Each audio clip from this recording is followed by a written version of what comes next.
esta convocatoria. Buenísimo. Hola Lidia, buenas noches. ¿Qué tal, Buenas noches, Marcelo? Lidia. Hola, buenas noches. ¡Mua! Mi adorada Mariu. Vamos a empezar estás? como corresponde a alguien como Lidia. Mar, ¿la presentamos a Lidia y arrancamos? Arrancamos. Dale. Licenciada en Psicología, especializada en Sexología, terapeuta sistémica de parejas y de familias, coach ontológico profesional, especialista en sex coaching, máster en programación neurolingüística, neurociencias, creadora y directora de la exclusiva escuela de coaching, de sex coaching, única formación profesional de especialistas de coaching sexual y de parejas en la Argentina.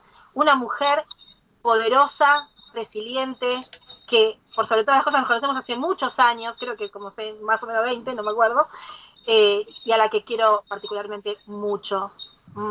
Así que bienvenida Lidia Becker a Avivarte. Buenísimo, muchas gracias, Mariu. Es un placer sentir que de tu boca seas quien me esté presentando a mí. Vamos a Bueno, alargar. a disposición de ustedes. Déjame preguntarte, Lidia, la primera pregunta que se me ocurre es, ¿qué diferencia hay entre el sex coaching y un sexólogo? Y bueno, en principio, quienes somos sexólogas o sexólogos, nuestra formación previa tiene que ser como psicóloga, ólogo, médica, médico, ¿sí? Ok. O sea, no hay otra alternativa. Desde la posibilidad, y eso nos da la alternativa no solo de asistir, sino de estar teniendo en cuenta las posibilidades desde nuestro trabajo de funcionar en cuanto a las situaciones disfuncionales, justamente. Ok. En cambio, desde la posibilidad desde el sex coaching, en principio y fundamentalmente formar personas que sepan orientar y desarrollar talleres que permitan la transformación a través de esa posibilidad, ¿sí? O sea, gente que aprende a hacer talleres. La asistencia no va a darse como se da desde la sexología, ¿sí? O sea que la formación facilita la orientación, el asesoramiento, el desarrollo de talleres, y bueno, eso en síntesis, ¿sí? Pero la gente requiere de esta formación como para poder estar haciendo tareas de este tipo como las que mencioné. A ver si te entendí bien, quiere decir que un coach ontológico que después estudia y se convierte en un coach de sexual o de sexo, ¿no es que asiste a su coachee directamente con una disfunción sexual o también puede asistirlo? Lo que se hacen son personas que comprendan cómo hacer una buena derivación, ¿sí? Ok. En este caso, no asistir directamente a personas con disfuncionalidad porque no están entrenadas para eso, ¿sí? Están entrenadas para asistir determinadas cuestiones, pero cuando hay determinado tipo de disfuncionalidad y sobre todo cuestiones que tienen que ver con quiebres que traspasan la posibilidad de lo que es la asistencia, de hecho que no. Vos estabas nombrando tema de sexo y quiero preguntarte qué diferencia hay entre sexo y sexualidad. ¿Es lo mismo? Si hablo de sexo y hablo de sexualidad, ¿son la misma cosa? Bueno, yo tengo una versión, ¿sí? Y la versión que yo tengo es que la cultura siempre es una cultura machista. Y la realidad es que la sexualidad es con artículo la sexualidad, en principio, como una manera metafórica de decir lo que pasa con nuestra sociedad. Sexo son todas las características biológicas que determinan que una persona se constituya como masculino o femenino. A partir de esa posibilidad aparece toda la alternativa de la identidad de género, identidad de rol, que es lo que es cambiable, o sea, no hay una única identidad y sabemos todo lo que pasa con la diversidad. Por lo tanto, sexo no tiene que ver con el ejercicio de la sexualidad, tiene que ver con lo que biológicamente traemos adscrito desde la constitución nuestra, cromosómica, gonadal, bueno, todo lo que tiene que ver con lo biológico fisiológico. Pero la sexualidad es aquello que tiene que ver con nuestra posibilidad expresiva de una energía vital que nos acompaña inclusive desde antes de nacer, porque hay todo un proceso de sexuación durante la gestación. ¿Sabían ustedes esto? Que la sexualidad empieza no por el sexo, sino por todo el proceso de sexuación que se va generando durante el proceso de gestación, y que esto empieza a manifestarse inclusive intrauterinamente.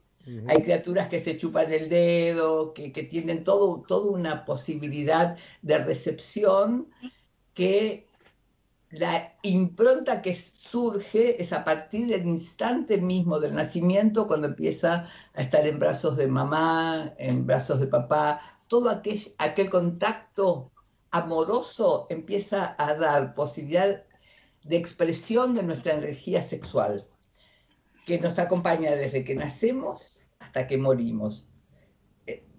¿Se comprende la diferencia? Sí, se comprende. O sea, no hablemos más de sexo.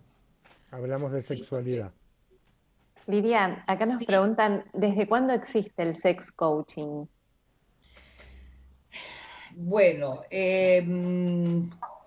hay algo que yo formé, pero que en realidad también en España hay gente que se está formando como sex coach. Lo que pasa es que el tipo de formación en España es una formación muy acotada. ¿Acotada qué quiero decir? Que son, creo que aproximadamente entre 4 y 6 encuentros que se dan con un formato tipo express, digo yo, lo cual genera esto de que la gente está, inclusive hasta certificada ya en España. En la Argentina yo comencé a desarrollar esto a partir del 2019 como diplomatura. Como trabajo lo vengo haciendo desde siempre. Lo que pasa es que acuñé el término sex coaching a partir de ensamblar estas dos posibilidades de lo sexológico con lo ontológico, ¿sí? con el coaching ontológico. Y esto viene desde, o sea, yo certifiqué en el 98, ¿sí? O sea, Lidia, una pregunta, Lidia. ¿Cuál es en este momento de pandemia, ¿sí?, donde la consulta más frecuente que te hace la gente? Bueno, yo digo que el virus entró en la cama, ¿no? De alguna manera, porque contaminó varias cuestiones. En principio, vos viste, Marcelo, que la gente, bueno, digo en general, ¿no? Ustedes, las personas siempre se quejaron de que no tenían minutos para estar juntos, que solo se dedicaban a estar juntos un fin de semana y cuando podían, y bueno, todo esto se da vuelta y el 24/7 que se genera empieza a producir situaciones de incomodidad. Primero, por el espacio, ¿sí?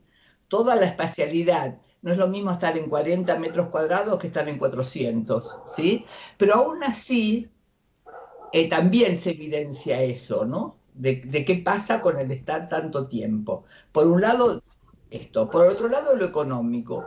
Y por otro lado, empieza a aparecer toda una cuestión que hace que empiece a menguar el deseo. O sea, es como que empieza a inhibirse y tiene que ver con que la gente no sabe estar cara a cara. La gente no sabe permanecer con la otra persona, y esto determina un deterioro de su sexualidad. Yo les cuento algo. Me perdona, voy a cerrar la ventana. No hay Perdón. problema, sí, sí. Yo miro por el balcón y empiezo a mirar los balcones ajenos. O sea, vieron que tuvimos que estar bastante tiempo aislados, etcétera, etcétera. Y empiezo a mirar los balcones. Había balcones que tenían 2 bicicletas colgadas. Y empiezo a ver que una bicicleta ya falta. Y entonces empiezo a mirar lo que se está dando, de lo que implica todo el caos que termina en que las personas se separan y la sexualidad aparece como una cuestión muy fosforescente en la vida de la gente, que hace que las personas se sientan como inhibiéndose. Primero porque temen de qué está haciendo la pareja afuera, con quién te besaste, si compartiste mates. O sea, va allí lo que vos me estás preguntando, Marcelo, qué es lo que está pasando con su sexualidad. Claro, ¿cuál es el...? A ver, yo calculo que si yo recurro a un sex coach, es porque hay algo que siento que no está funcionando bien en mi vida sexual. ¿Cuál es la pregunta más frecuente o la cuestión más frecuente? ¿Qué pasa en la cama? ¿Qué está pasando en la cama de las parejas ahora? Sí, esto afectó enormemente e inhibió el deseo sexual, ¿sí? Inhibió el deseo sexual debido a que una de las cuestiones fundamentales de la inhibición del deseo sexual tiene que ver con la dificultad para intimar, ¿sí?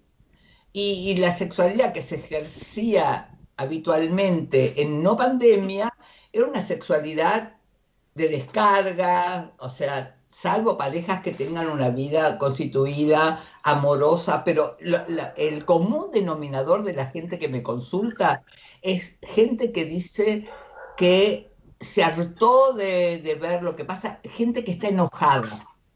¿Enojada con qué? Están enojadas con la situación de la vida y terminan enojándose en su interacción con cuestiones. ¿Por qué se metió acá en mi habitación y yo era mi espacio? Y empieza a haber esa cuestión de intimar y dificultar la intimidad que enoja. Y otro ingrediente que afecta el deseo justamente es el enojo. Entonces empiezan a aparecer situaciones de disconfort. O sea, ya no se... No surge esta cuestión un poco más apasionada, se está todo el tiempo juntos y no se sabe qué hacer. Pero déjame preguntarte, te interrumpo para preguntarte esto. Sí. A mí me enoja la pandemia, me enoja Sí. a veces lo que dice el presidente, a veces me enoja el dólar, a veces me enoja la injusticia, me enojan un montón de cosas. Pero cuando llego a mi casa, con mi pareja, cuando quiero crear el momento íntimo, es el momento de desprenderme de todo eso que me cargué durante el día y poder vivir un momento agradable juntos, porque si todo ese enojo lo llevo a la cama, es el momento donde explota. Entonces, la pregunta, y no sé si Marce me acompañás, que interpreto es, ¿por qué la gente no puede desprenderse primero, de algo que no puede modificar, porque la pandemia no la podemos modificar, la vivís vos, la vivo yo, la vivimos todos, pero el tema es desde dónde la abordás la pandemia y qué recursos tenés o qué recursos no tenés para poder llevarla a la cama? Ajá. A la cama o al espacio que vos elijas. Sí, como y decidas símbolo, Lidia. es Como una símbolo. metáfora que Sí, decide como la símbolo. cama, ¿sí? Porque puede haber muchas No, posibilidades. claro, como símbolo. Bueno, sabemos que los quiebres no tienen que ver con lo que pasa, sino con lo que yo interpreto acerca Claro de que ellos, sí. ¿sí? Entonces, guarda muchísima relación con la interpretación que cada persona hace de lo que le está aconteciendo en ese momento. Pero además la gente no vuelve. La gente estuvo durante la pandemia mucho tiempo adentro y mucho tiempo cara a cara. Ustedes son más jóvenes que yo, pero había una obra de teatro que se llamaba El Gran Deschave. Sí, claro. Cuando se rompe el televisor, aparece la catástrofe. Porque el televisor era el medio que, en lugar de juntarlos, separaba las posibilidades estas que habían de lo que puede pasar con la pareja. Marcelo, cuando vos preguntás esto, es que la punta del iceberg es la sexualidad. Lo que está subyaciendo es toda una disfuncionalidad en la interacción de la pareja. Okay. Que aparece, y esto pasa siempre, no es pandemia nada más, esto pasa siempre. La punta del iceberg es qué hago yo con la sexualidad, ¿sí? O sea, hiciste tal cosa, esta noche no comes, digamos, Un castigo. Sí, o sea, es la cuestión más como de revancha en la mujer. El hombre busca desde otro lugar, Sergio, la sexualidad, diferente de lo que la mujer dice, pero hay un factor importantísimo. Las expectativas matan la posibilidad del deseo. Claro. Entonces, esta cuestión está muy exacerbada en esos momentos. Entonces la gente no sabe cómo voy a enriquecer mi sexualidad. La sexualidad es natural y espontánea, te dicen. Vos Para nombraste nada es así, ¿no? Ay, pero esa es una linda pregunta, sí, Livia. ¿Cómo enriquecer entonces la sexualidad?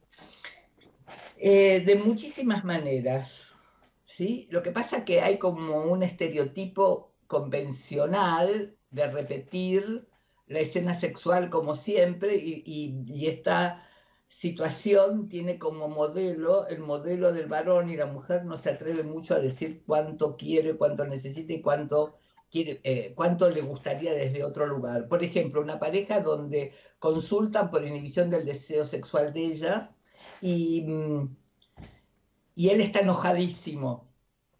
Entonces, yo sugiero siempre que se enfrenten y empiecen a decir qué quiero, qué necesito, qué me gusta. Y ella dice, y a mí no me gusta ir directamente al grano, porque él queda como muy básico. Dice, a mí me gustaría que vayamos al jacuzzi, que pongamos velas. Y él la empieza a mirar con cara como diciendo, ¿qué me estás diciendo? Velas, jacuzzi, toda esa cuestión donde le parece inédita para él, porque la sexualidad tiene que ser así, y punto. Y ella se empezó a atrever a pedir cuestiones que tienen que ver más con el imaginario de una mujer. La segunda sesión, él se levantó y se fue cuando ella empezó a hacer ciertos reclamos. Claro. Sí, interpreto entonces que el coaching ahí lo relacionás con el que puedan conversar, que se puedan decir lo que necesitan, que desde ahí. Las posibilidades fabulosas es empezar a conversar porque no se miran, no están cara a cara. Entonces yo digo ¿cómo se puede enriquecer? Y hay posibilidades, yo sugiero escenas eróticas que quiere decir que hagan una escenificación coreográfica, no, que entre los dos vean qué vamos a comer de distinto, cómo nos vamos a vestir diferentes, o sea, de hecho van a sacar cuestiones que están alrededor de la zona donde siempre, o sea, no hay o sea, cómo decorar ese lugar, decorar en el sentido de poner cuestiones de velas, música, lo que fuese diferente, y les cambia la posibilidad. Claro. Masajes eróticos, que es otra alternativa donde las personas pueden, en lugar de ir directo al encuentro sexual, porque la gente habla de previa, y no hay previa. La sexualidad es un continuum, desde que antes de desvestirme. Entonces hay muchas maneras donde, y que cada una de las personas cree una posibilidad que la otra también la acepte. ¿Sí? Claro. O sea, que hay posibilidades múltiples para enriquecer la sexualidad. Y de eso se trata también muchísimo en todo el proceso del sex coaching, ¿no? Que las personas aprendan a que la sexualidad es creativa, pero porque las personas la hacen creativa.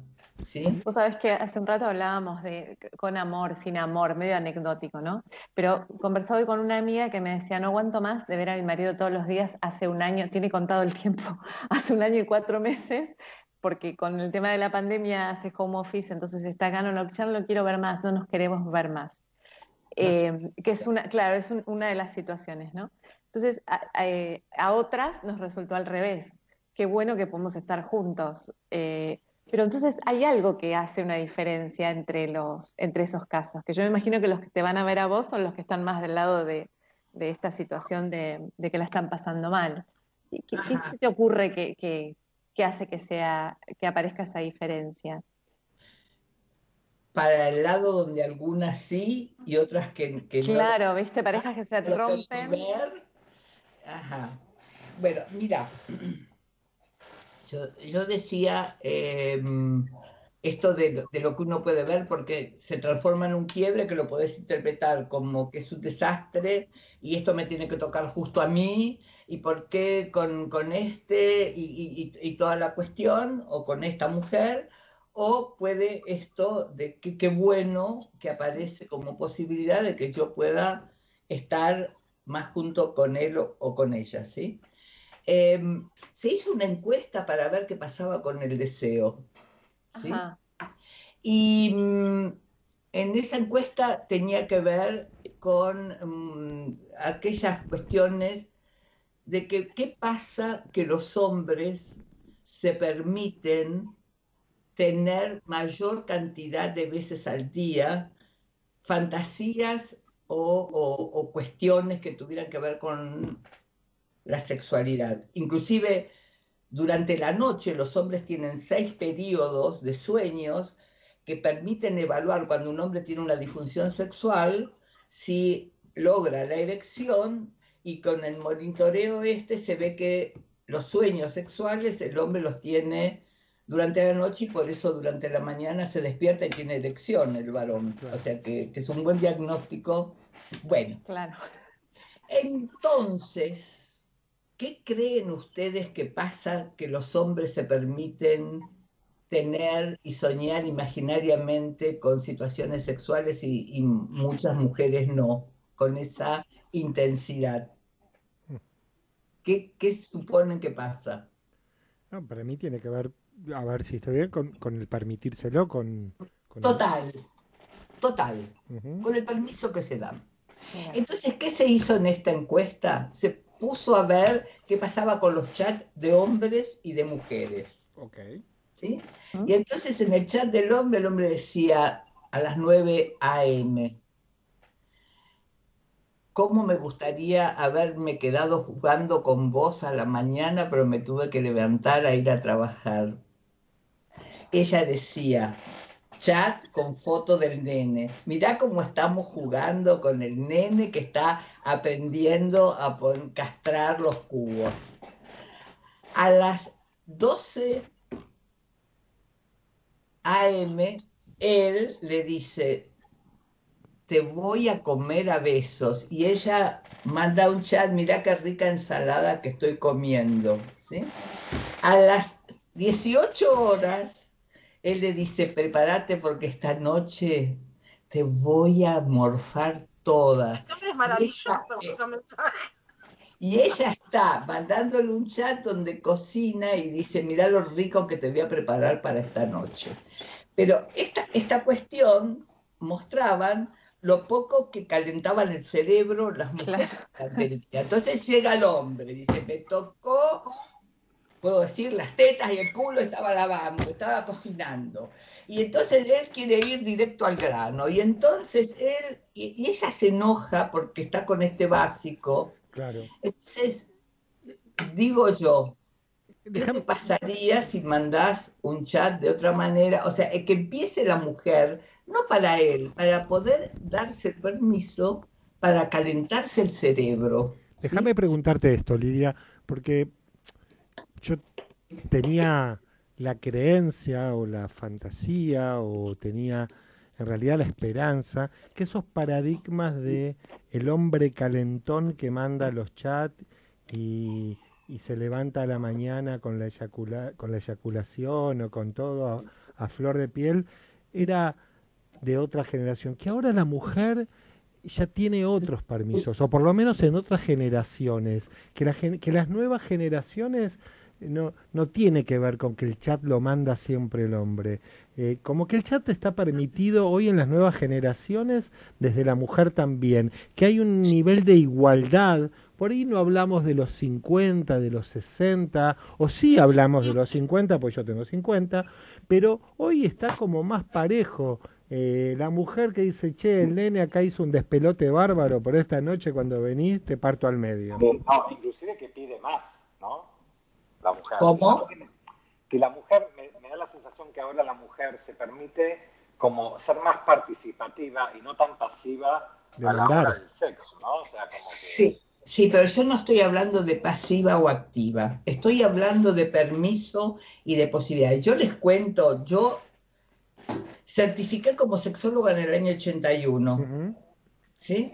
Y día a día me doy cuenta que hay una constante que se sigue sosteniendo. Hay determinada población de mujeres como la que hubo siempre, donde se dieron el permiso. Bien. Hoy hay desparpajo, pero no permiso pleno de aquello que se supone que es placer sexual. Hay desparpajo, hay posibilidades, las jóvenes de 16 tienen otra característica que las de 16 de hace 40 años, pero lo cierto es que ustedes lo que están diciendo no es una población numéricamente abultada como la que suponen, porque esto a mí me hace tener la posibilidad de seguir trabajando, digo yo, porque la realidad es que hay enorme dificultad porque todavía se sigue, por ejemplo, con el modelo masculino de lo que es un orgasmo. Entonces la mujer se acomoda a la idea de lo que tiene que ser el orgasmo del hombre, y el hombre tuvo su orgasmo, eyaculó y se terminó, por ejemplo. O sea, sigue habiendo una incidencia enorme de mujeres que nunca han tenido orgasmo, ¿sí? Y que además suponen que debe serlo, por ejemplo, a través de la penetración. ¿Sí? ¿Se puede hablar así en el programa? Sí, se puede, claro que sí. Te vuelvo a preguntar con toda la experiencia, y me imagino con todos los pacientes que vos estás asistiendo, ayudando. ¿No tiene que ver con un tema generacional? ¿Ves esto en chicas jóvenes, 15, 16, 20, 22 también? Mira, no solo eso, hay una situación que acontece que ahora empezó, yo les estoy hablando 2021, que tiene que ver con una cuestión de chicas que sufren de dolor coital o chicas que sufren de vaginismo, que nunca aceptan sencillamente y tienen que pasar por un proceso que tiene que ver con el no logro de la penetración, por ejemplo. Y te digo que esa posibilidad está exacerbada en este momento. Siempre hubo entre un 2 y un 3% de la población que antes se llamaba matrimonios no consumados. Claro. O sea, de eso para arriba, de no poder lograr orgasmo, de inhibir su deseo, no hay edad, Sergio. Y no tiene que ver con las mujeres cincuentonas. O sea, yo te digo, yo sigo recibiendo y en estos tiempos, porque, ¿qué pasa? El grueso de las consultas siempre fueron de varones. ¿Por qué?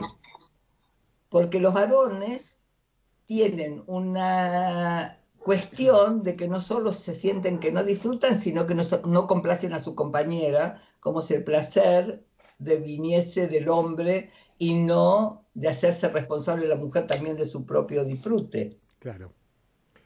Déjame preguntarte, y a modo, nosotros nos estamos acercando a las 11 menos cuarto, y a modo medio de cierre, ¿qué crees vos que es una vida sexual plena, viéndolo en tus pacientes? ¿Y cuándo algo debería decir, bueno, paro acá, tengo que hacer la consulta, algo no está bien? O sea, ¿a qué se llama una vida sexual plena y cuándo no es una vida sexual plena? Eso es muy relativo para cada persona, Sergio. Lo que es pleno para mí puede no serlo para vos, Ujú. y o sea, cada persona y cada vínculo, sea de personas de diferente género como personas del mismo género, la Claro, situación es la misma. es la misma. ¿Sí? Y pasa lo mismo, porque yo he tenido bastantes consultas de personas que tienen vida sexual con personas del mismo sexo, ¿sí? O sea, la pandemia también afectó a esta gente. O sea, también pasa, claro, salimos del paradigma de la heterosexualidad como, Totalmente, quiero salirlo porque si no sería una hipócrita de no considerar lo que está pasando con la sexualidad también de las personas que tienen vida sexual con personas del mismo género. y de las Pero nuevas lo que vos me estás preguntando Ujú. tiene que ver con cómo cada persona se dispone a disfrutar y entrar a la escena sexual por lo Sí, que implica para esa persona el placer. ¿Sí? Hay personas que son sumamente restrictivas. La sexualidad descarga es una sexualidad constante. Parece loco, pero es constante, porque se tiene un modelo de sexualidad, o sea, para el último momento del día, o sea, no se fija, y la cuestión es que los fines de semana pareciese como que son de almanaque, claro, que mira, para el fin de semana, y la gente organiza. planifica. Sí, organiza los encuentros y no da la posibilidad de la libertad de que aparezca cuando se desea, Con ¿sí? naturalidad. Déjame preguntarte, y como te anunciaba a modo de cierre también, viste, nuestro programa se llama Avivarte, y me gustaría preguntarte, son dos preguntas en una, y es, ¿de qué te avivaste vos en esta pandemia? ¿Y de qué te avivaste últimamente en el sexo? En la sexualidad. En la sexualidad, perdón. Gracias. Eh, ¿De qué me avivé en la pandemia? Eh, de, de cuán importante es que yo siga trabajando en sexualidad, Ujú. ¿sí? Y sobre todo con las parejas, porque la posibilidad de la transformación está, ¿sí? Y me avivé de la alternativa de también saber cómo se hace esto en pandemia con la sexualidad, con esto del 1,5 metros, con esto de los barbijos, con esto, o sea, yo soy de la generación que apareció el SIDA, Claro. ¿sí? Y entonces en esa generación del SIDA aprendimos a recuperar los preservativos, ¿sí? Y aprendimos a recuperar las cuestiones de cuidado. En este momento también se puede, pero puede ser creativo. Entonces me avivé de cuán creativa pueden ser las cuestiones que se utilizan para jugar con esta cuestión. No con juguetes eróticos, digo cómo jugar con esta nueva posibilidad de la sexualidad. Y me dijiste la segunda vivada, ¿cuál? En En la la sexualidad. sexualidad la dijiste y también en la pandemia. Una era en la pandemia en general y otra La en la mía, sexualidad. la Si, mía si propia, tenés ganas, si querés. no te la voy a contar. Ah, ya, viste, ahí me dejas llevar. ¿Y si me querés contar tus redes, si alguien quiere comunicarse con vos? ¿Qué es lo que vos preferís que yo diga? Lo que vos quieras, No, lo que vos quieras. lo que vos quieras, Tus Lidia. redes, el curso de sex coaching, la diplomatura, lo que vos nos quieras contar. Lo que yo Facebook, quiera. Instagram, cómo te contactan. Como por eso, en Instagram estoy como Lidia Becker con belarga EQUER.sexcoach, Ujú. y en Facebook estoy como licenciada Lidia Becker, y, y eso. Bárbaro. Y en la página, en la web, estoy www.lidiabecker.com. Repetimos entonces, los que quieran comunicarse con Lidia, www.lidiabecker.com, ahí se meten en la página de Lidia, debe estar toda la información. Lidia, acá desde el equipo de Avivarte queremos agradecerte este tiempo que compartiste con nosotros. Seguramente a cada uno de los oyentes Me habrá hecho mucho sentido esto que estuviste contando en la noche Ajá. de hoy. Te agradezco, espero que podamos conversar en cualquier otro momento. Bueno, muchísimas gracias. Ay, quería decirles que Sí. quien quiere, está mi Bájalo un libro poquito, ahí está. Atrévete, Secretos del Coaching para Transformarte y Expandirte. Ahí se está viendo en cámara para todos los que nos siguen en Facebook. Estamos Nosotros, compartiendo tus redes, Lidia, también. nosotros ¿Perdón? en la escuela, yo lo sugiero como bibliografía también porque está muy bueno con ejercicios y preguntas que hacéis con respecto a las distinciones de coaching. Y sí, y ahí está la... Muy claro y muy sencillo, muy ameno. Muchas gracias. Gracias, Bueno, Lidia, hasta muchísimas cualquier otro. gracias y que termine el hermoso programa. Gracias. Buen día, Gracias, Lidia. buen día mañana. Buen día, Igualmente. felicidades para todos. Gracias. Para todos. Gracias. Chinito, ponemos 2 minutos de música, La Bifurcada, por ahí lo sacamos. Nos vamos escuchando a Adrián Otero y lo que suena en Avivarte, La Bifurcada.